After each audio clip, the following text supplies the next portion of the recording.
திரு ஜாகிர் உசேன் அவர்கள் ஒரு ஆடியோ வெளியிடுறார்.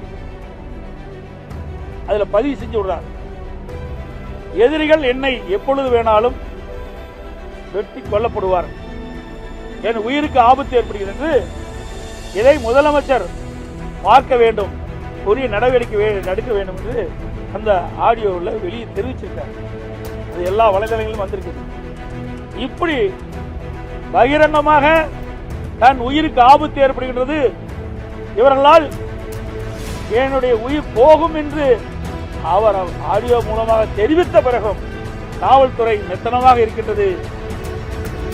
இந்த துறைக்கு நிர்வகிக்கின்ற முதலமைச்சர் இது கண்டுகொள்ளவில்லை. இதற்கு முன்பு முதலமைச்சர் என்ன சொன்னார்? யார் வேணாலும் தன்னுடைய மனுக்களை கொண்டு வந்து என்னுடைய அறையில் தாராளமாக கொடுக்கலாம், என் கதவு திறந்தே இருக்கும்,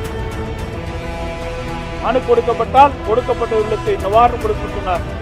ஆனால் ஒரு ஓய்வு பெற்ற காவல்துறை தன் உயிருக்கு ஆபத்து ஏற்படும், என்னை கொலை செய்து விடுவார் என்று பகிரங்கமாக ஆடியோ மூலம் தெரிவித்த பிறகும் உளவுத்துறை ஏன் முதலமைச்சருடைய கவனத்தில் கொண்டு செல்ல? அப்படி கொண்டு சென்றிருந்தால் அவர் உயிர் காப்பாற்றப்பட்டிருக்கும். குற்றவாளிகளை கண்டித்திருந்தால் அவர் உயிர் காப்பாற்றப்பட்டிருக்கும். அதனாலதான் சொல்றேன், தமிழகத்தில் காவல்துறை இருக்கின்றதா இல்லை என்ற சந்தேகம். சட்ட ஒழுங்கு அடியோடு சீர்கிட்டு விட்டது.